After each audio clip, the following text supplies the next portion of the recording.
Big fight ವಿಶೇಷ ನಾನು ರಮಾಕಾಂತ್.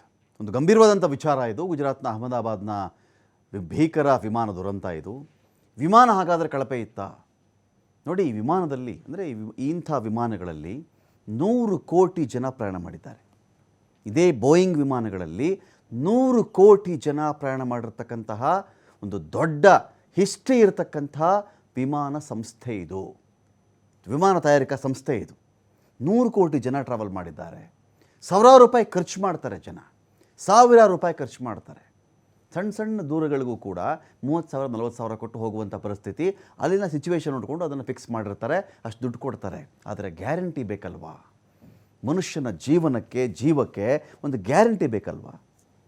ಈ ಒಂದು ವಿಚಾರದಲ್ಲಿ ಅಪಾರ ಪ್ರಮಾಣದಲ್ಲಿ ಸಾವು ನೋವು ಆಗಿದೆ. ಸಾವು ನೋವು ಆದ್ಮೇಲೆ ನಮ್ಮ ಪ್ರಶ್ನೆ ಏನು ಬರ್ತಾ ಇದೆ ಅಂತ ಹೇಳಿದ್ರೆ, ಒಂದು 9 ಗಂಟೆ 38 ನಿಮಿಷಗಳ ನಂತರದಲ್ಲಿ ಅಹಮದಾಬಾದಿಂದ ಹೊರಟಂಥ ವಿಮಾನ ಲಂಡನ್ನಲ್ಲಿ ಇಳಿಬೇಕಾಗಿತ್ತು. 9 ಗಂಟೆ 40 ನಿಮಿಷದ ಪ್ರಯಾಣ.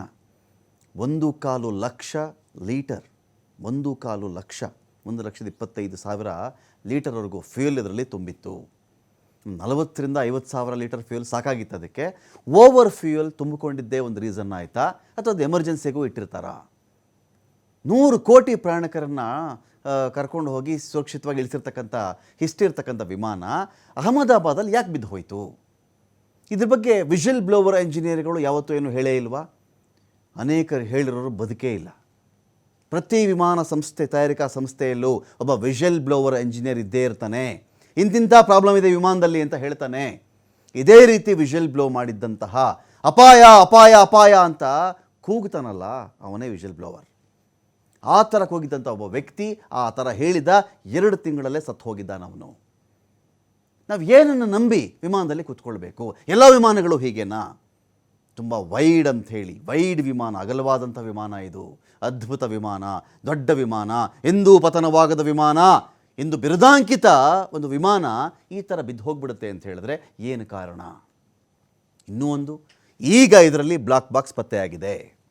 ಬ್ಲಾಕ್ ಬಾಕ್ಸ್ ಪತ್ತೆ ಆಯಿತು ಅಂತ ಹೇಳಿದ್ರೆ ಇದಕ್ಕೆ ಏನು ಕಾರಣಕ್ಕೆ ವಿಮಾನ ಪತನ ಆಯಿತು ಅಂಥೇಳಿ ಆ ಬ್ಲಾಕ್ ಬಾಕ್ಸಲ್ಲಿ ಮಾಹಿತಿ ಇರುತ್ತೆ ಅಂತ. ಗುಜರಾತ್ನ ಅಹಮದಾಬಾದ್ನಲ್ಲಿನ ಭೀಕರ ವಿಮಾನ ದುರಂತದಲ್ಲಿ ಬ್ಲಾಕ್ ಬಾಕ್ಸ್ ಪತ್ತೆಯಾಗಿದೆ. ಈ ವಿಮಾನದ ದಾಖಲೆ ಏನು ಅಂತ ಹೇಳಿದ್ರೆ, 14 ವರ್ಷಗಳಲ್ಲಿ 1,000 ವಿಮಾನಗಳನ್ನು ಈ ಬೋಯಿಂಗ್ ಮಾರಾಟ ಮಾಡಿದೆ.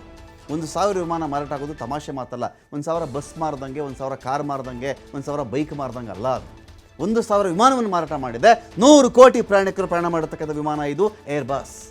ದುರಂತ ಸ್ಥಳದಲ್ಲಿ ಡಿಜಿಟಲ್ ವಿಡಿಯೋ ರೆಕಾರ್ಡ್ ಕೂಡ ಪತ್ತೆಯಾಗಿದೆ. DVR ವಶಕ್ಕೆ ಪಡೆದುಕೊಂಡಿದ್ದಾರೆ ಗುಜರಾತ್ನ ಭಯೋತ್ಪಾದನಾ ನಿಗ್ರಹ ಪಡೆ.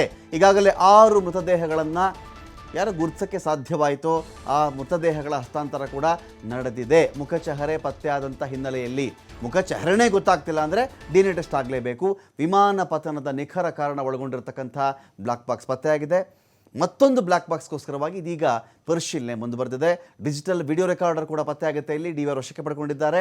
6 ಮೃತದೇಹವನ್ನು ಕುಟುಂಬಸ್ಥರಿಗೆ ಹಸ್ತಾಂತರ ಮಾಡಿದ್ದಾರೆ. ನಮ್ಮ ಪಾಯಿಂಟ್ ಇರ್ತಕ್ಕಂಥದ್ದು, 1,000 ವಿಮಾನ ಮಾರಾಟ ಮಾಡಿದವರು 100 ಕೋಟಿ ಪ್ರಯಾಣಿಕರನ್ನು ಹೊತ್ತೊಯ್ದು ಸುರಕ್ಷಿತವಾಗಿ ಇಳಿಸಿದಂಥ ಒಂದು ಸಂಸ್ಥೆ ಈ ಮಟ್ಟಕ್ಕೆ ಯಾಕೆ ಇಳಿತು? ಇವತ್ತು ಯಾಕೆ ಪತನವಾಯಿತು ಅದರ ಒಂದು ವಿಮಾನ?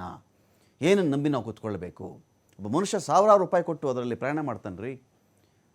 1,000 ರೂಪಾಯಿ ಕೊಟ್ಟು ಪ್ರಯಾಣ ಮಾಡ್ತಾನೆ. ಒಂದು TV ಸರಿ ಇಲ್ಲ ಅಂದರೆ ಅವ್ನು ಕೇಸ್ ಹಾಕ್ಬಿಡ್ತಾನೆ. ಇವತ್ತಿಗೆ ಗ್ರಾಹಕ TV ಸರಿ ಇಲ್ಲ, ನಾನು TV ಕೊಂಡ್ಕೊಂಡಿದ್ದೀನಿ, ಇದು ಯಾಕೋ ಸರಿ ಕೆಲಸ ಮಾಡ್ತಾ ಇಲ್ಲ, ನನಗೆ ಮೋಸ ಆಗಿದೆ, ಅನ್ಯಾಯ ಆಗಿದೆ ಕೇಳ್ತಾನವನು. ಇನ್ನೇನು ವಸ್ತು ತೊಗೊಳ್ತಾನವನು, ಕೇಳ್ತಾನವನು.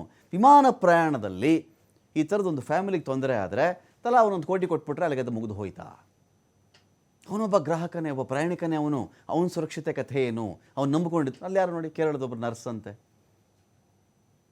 ಸೋಲ್ breadwinner for the family, ಕೇರಳದ ನರ್ಸು ಸತ್ತೋಗ್ಬಿಟ್ರು. ಇನ್ನದು ಡಾಕ್ಟರ್ ಫ್ಯಾಮಿಲಿ ನೋಡಿದ್ರೆ ಹೊಟ್ಟೆ ಉರಿ ಇತ್ತು ರೀ. 3 ಮುದ್ದಾದ ಮಕ್ಕಳು.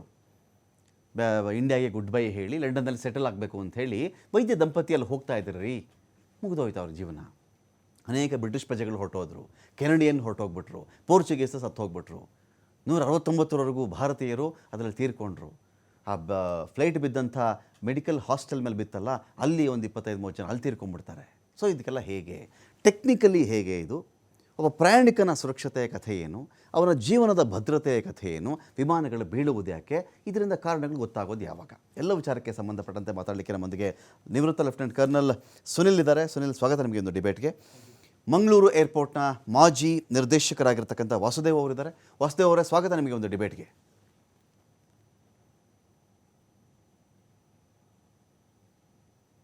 ಸ್ವಾಗತ ವಾಸುದೇವ್ ಅವರೇ ನಿಮಗೆ. ಇನ್ನೊಂದು ಕಡೆ BS ಸುದರ್ಶನ್ ಅವರಿದ್ದಾರೆ, ನಿವೃತ್ತ ವಿಂಗ್ ಕಮಾಂಡರ್. ಸ್ವಾಗತ ಸುದರ್ಶನ್ ಅವರೇ, ತಮಗೂ ಕೂಡ ಒಂದು ಡಿಬೇಟ್ಗೆ.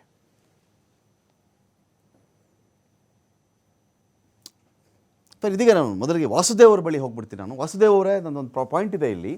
ವಿಮಾನ ಟೇಕ್ ಆಫ್ ಮತ್ತು ಲ್ಯಾಂಡಿಂಗ್ ಈ ವಿಚಾರ ಅಂತ ಬಂದಾಗ ಬಹಳ ಕ್ರೂಷಿಯಲ್ ಟೈಮ್ ಅದು ಅಂತ ಹೇಳಿ ಅನೇಕ ಬಾರಿ ಅದಾದಮೇಲೆ ಅದು ಸೆಟಲ್ ಆದಮೇಲೆ ATCಯ ತುಂಬ ದೊಡ್ಡ ಕೆಲಸ ಅವಾಗಿರಲ್ಲ, ಲ್ಯಾಂಡಿಂಗ್ ಮತ್ತು ಟೇಕ್ ಆಫಲ್ಲಿ ಮತ್ತು ತುಂಬ ಕೆಲಸ ಇರುತ್ತೆ ಅಂಥೇಳಿ ATCಯ ಸಿಚುವೇಷನಲ್ ಕಂಡೀಷನ್ ವಿಚಾರಕ್ಕೆ ಸಂಬಂಧಪಟ್ಟಂತಹ ಕೆಲವು ರಾಂಗ್ ಸಿಗ್ನಲ್ಗಳ ಕಾರಣದಿಂದಾಗಿ ಸುಮಾರು 5,000 ವಿಮಾನದ ಅಪಘಾತಗಳಾಗಿದೆ ಅಂತ ನಾನು ಕೇಳ್ಪಟ್ಟಿದ್ದೀನಿ.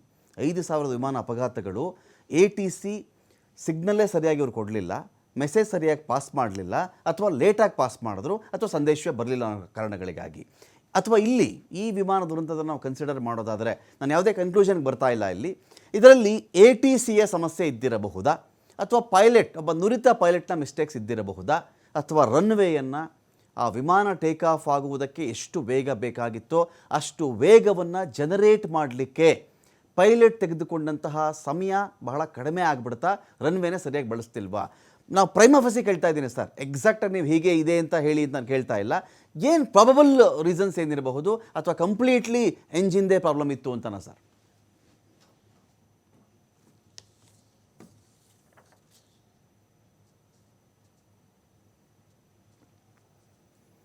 ಇದು ಟೇಕ್ ಆಫ್ ಹಂತದಲ್ಲಿ ಆಗಿರ್ತಕ್ಕಂತಹ ಒಂದು ಮೊದಲನೇ 50-60 ಸೆಕೆಂಡುಗಳಲ್ಲಿ ನಡೆದು ಹೋಗಿರ್ತಕ್ಕಂತಹ ಘಟನೆ ಆಗಿದ್ರೂನು ಅಲ್ಲಿ ಅದಕ್ಕೆ ಮುಂಚೆ ಏನೇನ್ ಚೆಕ್ ಮಾಡಿದ್ದಾರೆ ಆ ಚೆಕ್ಗಳನ್ನ ಮಾಡಿರೋದ್ರ ಪ್ರಕಾರ ಏನಾದ್ರೂ ಇಂಡಿಕೇಟರ್ ತಪ್ಪಿದ್ರೆ ಅಥವಾ ಇಂಡಿಕೇಟರ್ ರಾಂಗ್ ಇಂಡಿಕೇಶನ್ ಕೊಟ್ಟಿದ್ರೆ ಅದನ್ನ ನಾವು ಈ ಬ್ಲಾಕ್ ಬಾಕ್ಸ್ ಗಳಿಂದ ಕಂಡುಹಿಡಿಯಬಹುದು.